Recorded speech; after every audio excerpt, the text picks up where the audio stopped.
Well, I am excited to be joined right now by the Dark Menace himself, Tom Filsinger. Tom, thank you so much for being on the show today. It's great to be here, Grant. Thank you. Well, we're going to talk about Origins 2137, which is the latest game edition for Champions of the Galaxy. And it's just fantastic. I wanted to ask, as we get started on this, talking about this, the last storyline you did, sort of Universe Shattered was the name of it, covered 10 game editions. Do you have a layout for how long the Origin story will go? Yeah, right now it's looking like 3. But you know what always happens is I begin to develop what's the next direction going to be if it isn't plotted out 4 or 5 years. Sometimes whatever the next direction is going to be, I find a way to tie it into what I'm doing now, and it becomes a bridge. And that's what happened with that long 10-parter. It was never intended to be that long from the start necessarily, but a pattern developed. And so I guess to make a long story short, at the moment, this is a 3-parter.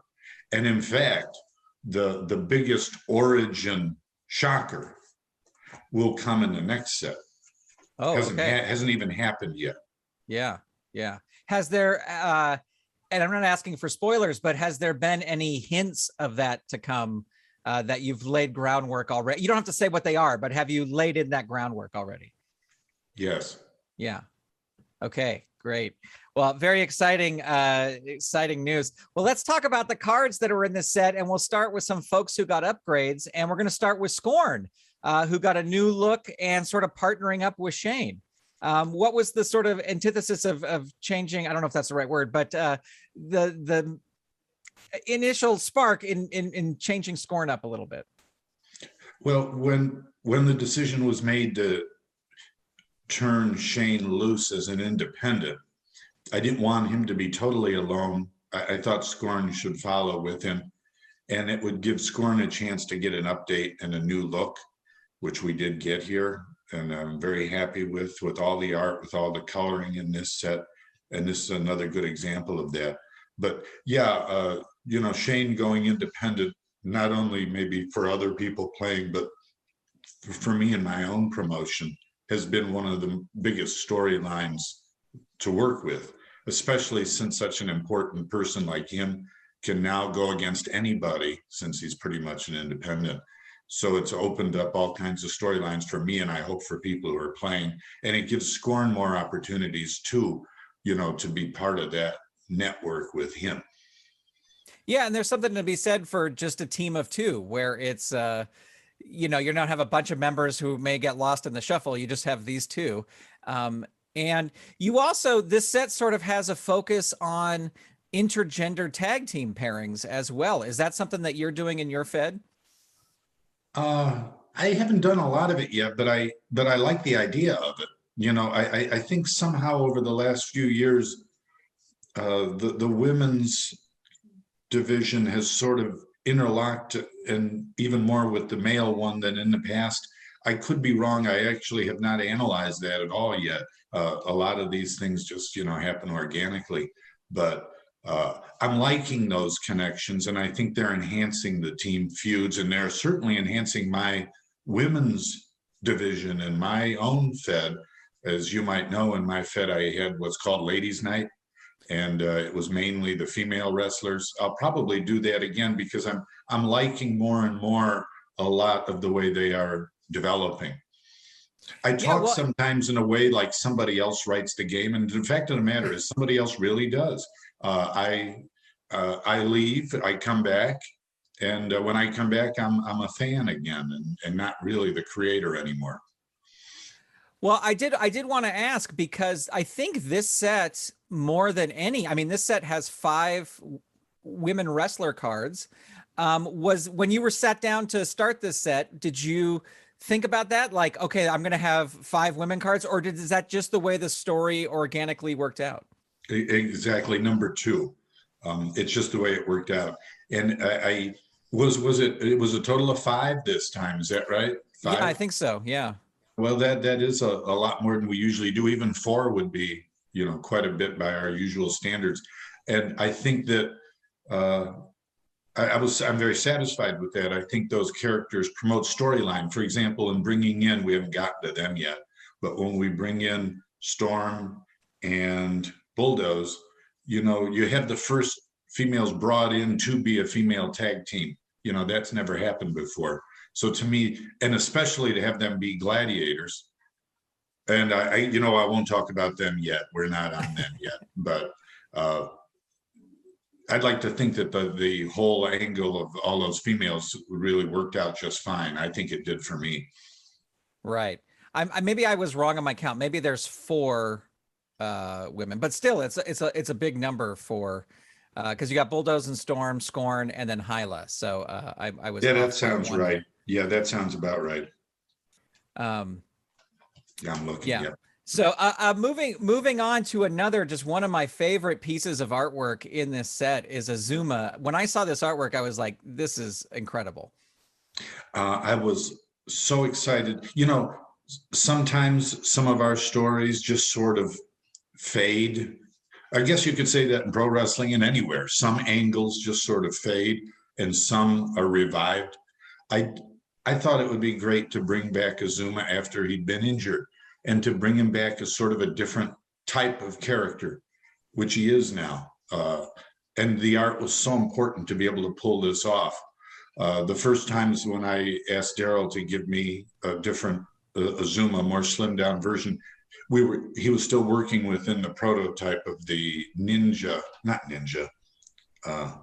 Help me, what's the word I want? The sumo? Sumo, that's it. Yeah. The sumo archetype.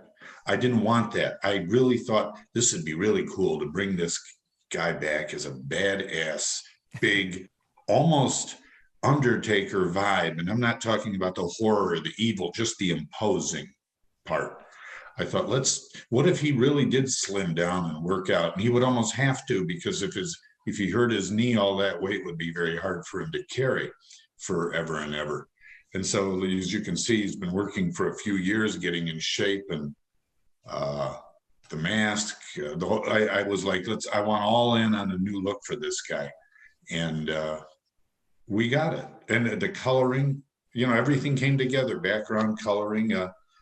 I was really glad that we released this first, because it was a good showcase for what was coming, even though it was just a returning character, you know, which sometimes maybe people wouldn't care about as much. But I think that, hey, you want me to give you an exclusive? Do you want an exclusive? Would love it. I mean, that the New York Times will be reporting within moments of this being out. Okay. In my, this exclusive news on my own promotion that I haven't posted yet. Oh, okay. So here's the scoop. I don't know if I built up yet that ZUMA was going for the interplanetary belt held by Sabre. I don't know if I did that yet. I might have. It was a good buildup. Because there's a team feud there too. And ZUMA got hot for me. It's lovely sometimes how the dice will help your storyline, you know? Sometimes it won't, and that's when you got to be creative. But sometimes it really just does. It's just the way you would have wanted it to be. And that's what happened here. I was really getting into that ZUMA comeback. I could imagine the fans were, you know, and then he did win the interplanetary belt from Sabre, and Sabre had a great run. So he was able to, you know, bring up his star power in the GWF with that great run. But that feud ended in a good match between them and ZUMA winning. And so I think that's good for the Titans, and Endgame is very happy it is good for the good guys' side. Yeah, and it's a great storyline, you know, and I will say that when ZUMA's art was shown as the first character, this might have been one of the cards I was really excited to use, just based on artwork alone, because I was like, this will be a fun card. This will be really great and great story. Yeah, and then, you know, there's always where do you stat the card, because ZUMA was always kind of a mid-card level guy in the tag team. He could win a tag team belt, let's say. So, you know, you don't want, you know, you've got the power creep problem in our game, just like you have it anything else. You look at something like this and you want him to be a monster, but everybody can't be a monster or else it's no good. And so there's always that oh, it drives me crazy until the very last second. And I do mean that. Every little thing, the turnbuckle rating, the ropes rating, how many hertz they have, how many days. I hope I got him just about where I wanted him, where he's like interplanetary belt, solid contender for that. Maybe if he went for the heavyweight belt, he would probably run into trouble. Well, it's super exciting character and just knocked it out of the park. Two other upgrades were Fist and Siege, who had been in the Fed as Fist and Probation, but it seems that Probation is no longer on probation, and he's just a big monster. Has had some great matches so far, at least in my promotion. Yeah, well, he's proven himself. He's no longer on probation, is right. And I wanted I wanted his star to really rise, that his name is even associated with the Gladiator military invasion plan, just like Storm's, really. Two anchors for that, for sort of this new age of Gladiator power. And so I don't know if there really is much else to say. Siege was created and statted to be a person who could be either singles or tag. So that gives him some flexibility, especially with the Overmaster, as we said, slowing down a little bit. And that gives a chance for people when they're playing to ask themselves whether they want Siege or Overmaster to be their top guy or how they want to go about that. Anyway, that's some of the thoughts about Siege. As for Fist, what we wanted there was just a good looking upgrade so that we could be redoing pretty much this whole Gladiator team other than Overmaster. And I like, of course, what Darrow and Tom Rickert came up with when they did the drawing part. It's interesting. I am someone who, when I play, I kind of tend to keep tag teams together. I don't usually split them up. And even if one person is injured, I just have the other guy sit out as well. That's just kind of how I've always played. But this set, and especially because of these two, this is the first time where I'm like, no, I want to see what Siege does by himself, and I want to see what Fist does by himself. So, and I know I could always do that, but this set, the way you wrote the story and the way the cards are, I was like, yeah, I can experiment a bit more with that. Well, that's another thing that evolved in this set quite a bit. People are simultaneously tethered to more tag teams and tethered to less at the same time. So that, like on the Titans team, there's something like 3 or 4 named tag teams, but so that gives the player the choice who to focus on a tag team and who to put out there in singles action. And I thought that made sense. I even said that for the manager, Lord Nexus, that makes sense. It gives him more flexibility, and it's true. So there's more fluidity, maybe is the better word, between singles and tag, maybe now than there ever has been. Yeah, it's given a lot of options. Another great debut were, as you mentioned before, Storm and Bulldoze, and just a female tag team that will really just kick butt and take names. They're both super tough. Right. With Bulldoze, I was looking for something like a female brute, and I even wanted it to be exaggerated. And I said that to Daryl, not just a muscular woman, like a hugely muscular woman, that's in that mold, so that for the female division, this would be obviously the strongest. Then you'll see by something you're going to show later in this podcast that these characters had not really developed their own personalities until the end, especially Storm. You can always do a generic gladiator, and that can get old. We've been getting away with gladiators for 30 some years. The key is somehow making them the same but different, and then I don't know when it came to me. I guess it's not a hard connection at all. It's easy. When I'm thinking of them as a female kind of brute and Massacre, suddenly I thought, why not have Storm act like Massacre, to bring back that history, be, a tie to the past. And I think that automatically gives her little add-on in terms of her personality that we're borrowing from our own history. So I love the way that developed. Yeah, yeah. Another character that debuted in the best of set that was released a year ago is Horus the Unstoppable, and then he's with Tarval. Now, you've always said that when you created Horus for the best of set, that he was always going to come in. You said that in another interview, that he was always going to be in 2137. Was Tarval in your brain back then as well? Like he was going to come in with a partner, or was he a newer addition? Tarval would have been a placeholder at that time. I knew Horus wasn't coming alone. I just hadn't developed the Tarval character yet.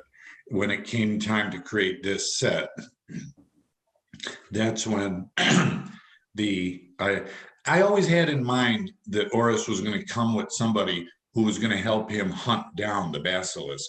So the prototype of the character was in my mind. The actual development of it, you know, and the drawing, let's say, that all came after.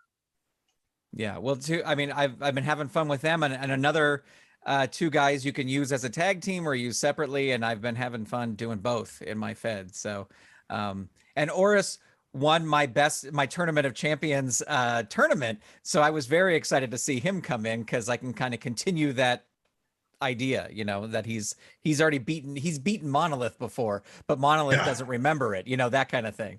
Yeah, I threw in the handbook that he had a vague, somehow distant memory of some of all this.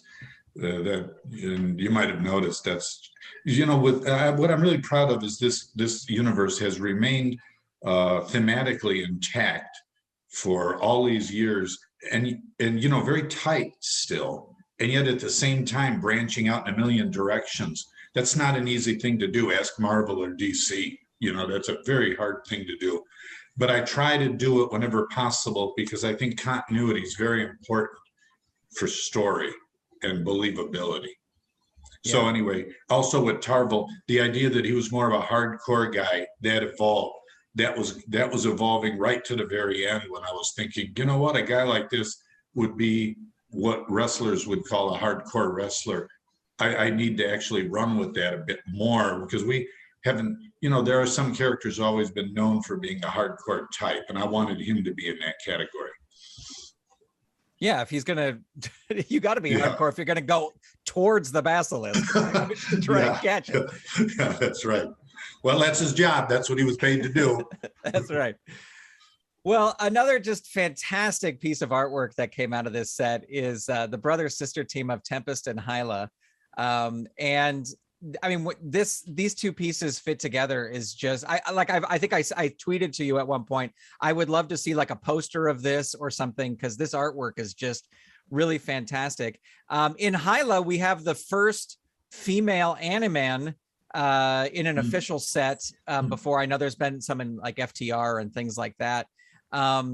And it's great to see that. And I also know that you are a super fan of Namor the Submariner from Marvel Comics.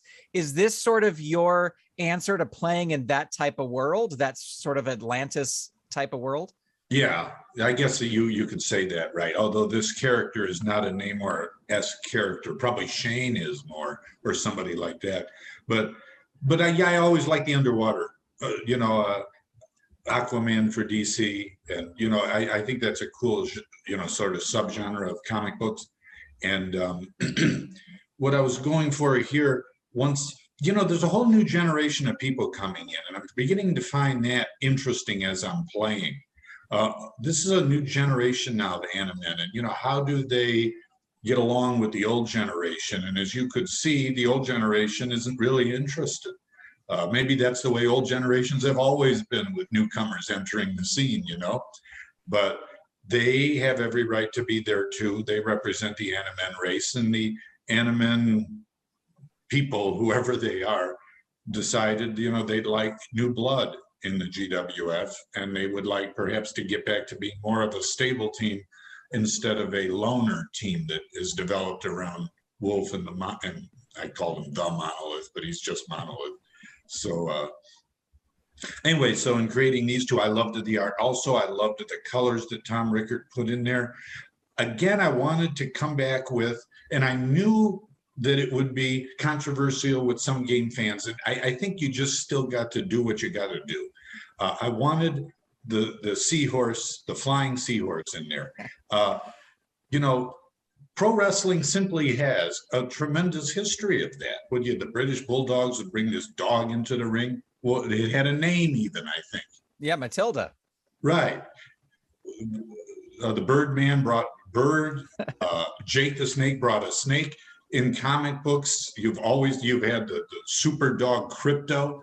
I just thought, you know, we don't do this that much. So when we do it, let's just have fun doing it. And so in this case, I thought, let's do it with a flying seahorse. Since they can be underwater or out, so can the seahorse.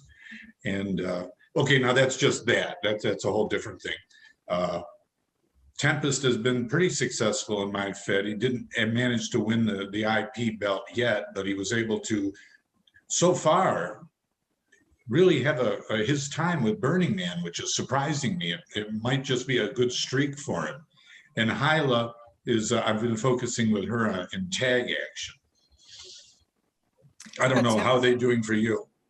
Tempest, it was so funny because, you know, I the first match I put him in was with Burning Man, and he just clobbered him like it was a squash match. It was just like a couple moves, and that has happened a couple times before. I think that happened with Perfect Specimen and Saber. Was that Perfect Specimen just clobbered him right away in the first match? Like it wasn't even competitive. It was just like he was facing a jobber, you know? And so I've kind of turned it into this storyline where Burning Man's like, I want another chance. And Tempest's like, yeah, I did that already. I'm moving on to other things.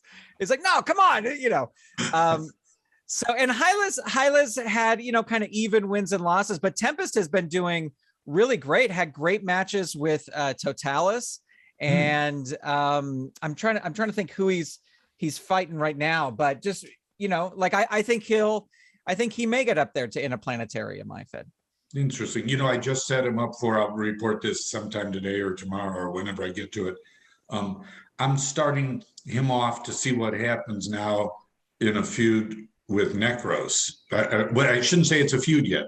I'm just having a match that I thought, this could be interesting. Let's see where it goes. Yeah.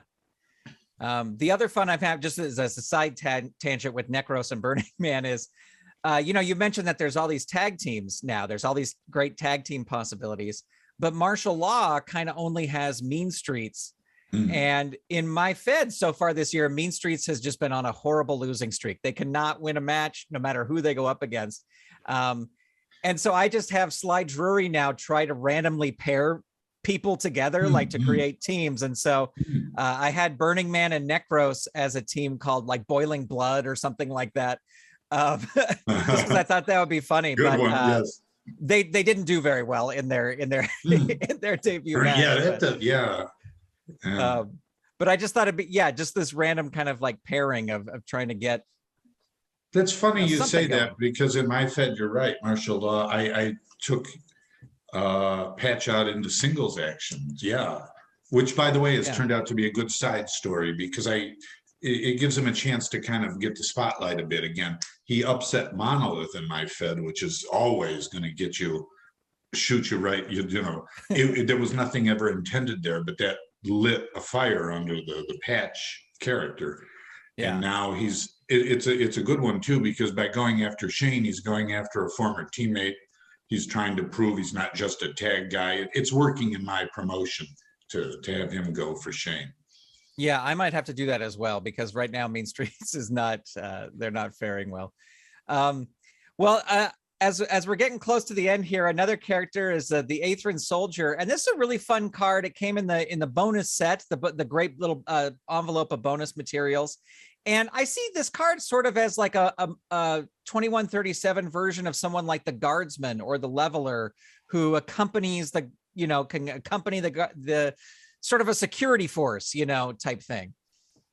Well, this is another one of those things will undoubtedly grow organically. When I put together what you're talking about is that when I put this together, I wanted to have at least 3 items in it. Otherwise, I didn't think it'd be worth it. And the playing card seemed obvious, but and it should be associated. It had to be associated with the Gladiators. I didn't want to put a major character in that. this is kind of hearkening to a kind of a what we really have had before. I don't know, maybe never. You'll have to tell me if you can remember anything. This is actually not one person. It can be if you want it to be, but it's a kind of a generic soldier. And if you took one of their soldiers and said, here, you got to wrestle now tonight, they wouldn't really be that good at it because they're not trained that way. They have some skills, as you see on the card. He's got minus for agility and power. Well, a soldier, would really need to. But as for ring skills, that's where his abilities are not so great. Whether somebody like this develops into a better character someday because they did this sometimes is a door we can open anytime. The other thing I love about this set that you kind of did, and I don't know if this has been done before, I could be wrong, but there's sort of this logo for the Aethrin, like on his helmet and on the envelope, there's sort of like now this Aethrin logo, which maybe we've seen before, but we haven't seen that prominently. I don't know if this is a new invention for this set or something you've been working on. That happened organically between me and Tom Rickert, who drew this card and did a lot of our graphics work. I might have asked him for it or he volunteered it. I can't remember how it happened. Yeah, well, it's really great. The other thing is, in my fed, I recently had Murtak trying to get the soldiers to defect and join his army. Good move. I love it. and of course he went up against them and the soldier actually trounced him. So oh, did he? Yeah. You're one of the people I think of when I write humor, because I think, some people are going to appreciate this. I don't know for sure how many, but at least I know there's Grant. And there's a few others, that are going to, when I start writing Murtak dialogue, are hopefully laughing as much as I am when I'm writing it, because I actually get into it, Yeah, bring on the flying seahorses. You can bring a whole army of them. That's, I love them. Yeah. Murtak's become one of my favorites.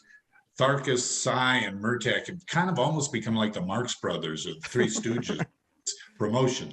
But I think when you're writing so darn serious all the time, because most of what the stories are very, very serious, I think it's important to have comic relief. Shakespeare knew that. That's why he created Falstaff character in his plays. Exactly. Provide humor, yes. Yeah. Well, the final card we're going to talk about here is, of course, the Dark Menace card. When a new Dark Menace card is in the works, do you send Daryl pictures of you posing so he can get perfect? You know what? I don't know if you know the psychology of this for me.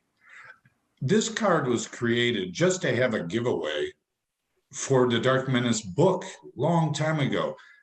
It was just an obvious tie-in. Dark Menace, I was wrestling managing under that name, so we'll release a card. I never was comfortable with the character because it just always reminded me of me, and I didn't want to write me into the promotion.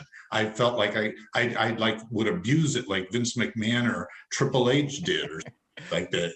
I didn't want to be that guy. So I kind of didn't do anything with this character for a long time. But, a lot of people talked about him, and I thought, he does have qualities that make for a good manager storylines. I managed to finally just divorce myself from it and see it that way. And that's why I've been able to develop this character and his importance in the last few sets. I do see this character as, having storyline potential for a lot of cool things, and take my word for it, it ain't over yet. Well, this is a fun card with the artwork on this is amazing. I mean, this to me looks like, Marvel Comics type character, you know what I mean? Like that kind of pose. And but that's one of those things you'll see with something you're going to show in a little bit, that the pose changed too. I was very meticulous about this. This is exactly the pose I wanted. I always thought that villains like Dr. Doom pose like this, Right. So we had to have that, because, as in the full drawing, the other wrestlers are around him, and, it's a we're taking over pose. Pure comic book. It's wonderful. Yeah. Now, this card I love has these mechanic where you can pick one to enhance a wrestler. And I would love to know in your Fed, when you use this card, is there one of his enhancements you lean on more than the others, or does it just depend on the opponent or the match, or do you just randomly pick one? Oh no, I do it as if it's strategic. So like when it's somebody, it might have been you, it might have been somebody else. Somebody brought up with Siege that if you enhance his finisher, he's got suddenly a double finisher plus threes.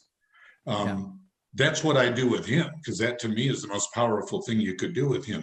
But with somebody else, I'd have to look at who it is, perhaps. I might just decrease their pin rating by one instead. Maybe if they've got too many downs on level 3, depends on who it is, whether it's Storm or somebody, or doesn't Bulldoze has a high, I forgot what her pin rating is. She doesn't have many downs, but she has a low pin rating, I think, or a high pin rating. So with her, I might decrease her pin. I'm going to look it up now, now that I brought it up. Bulldoze a 5-2. Well, if you took that down to a 5-1, she's even harder to pin, or a 4-1. But it depends on the person, is what I'm saying. Depends on their card. Yeah. Well, how do you do it? How do you do it? Yeah, I mean, I definitely for Siege, I will give him that +3 finisher, and I think for Fist, because I think Fist has a +2 finisher, I will sometimes do that for him, or I will sometimes lower his pin. So I think he has a 1 rating as well, just to give them more endurance in the ring and more, because they're pretty strong as it is, except for like the Aethrin soldier, like him, you might be able to tweak a little bit more, but those 4 cards are pretty strong as they are. Oh, and definitely for Overmaster, since Overmaster lost, got a higher pin rating, in the handbook, I will sometimes have Dark Menace lower his pin rating back down to where it was if he's, because he's my champ right now. So they want to hold on. Overmaster. So they want to hold on to that belt as long as they can. So they'll give him a lower pin rating. Oh, that's what I did with him too. Yeah. Yeah. Well, you sent ahead an amazing piece of artwork, and I had not seen this before. And it's just really great. Could you talk a little bit about what we're seeing here? Because this is a great sort of 6 cards, five cards all put together as one. It's really great. All right. This is, of course, well, I shouldn't say, of course, it's not really obvious at the moment, but it's the Dark Menace and the 4 new gladiators, or the 4 gladiator cards. Here's what happens. Whenever you're getting an angle that's a group angle, like one of the martial law ones a few years ago had a layout of 5 or so characters across a whole room, and it locks together. I was thinking of doing something like that again here. Well, Crime Stoppers one was the same way. But, it doesn't always fit, doesn't always work. So the first step before we actually developed the characters was to develop what the layout was going to be for the 5 cards.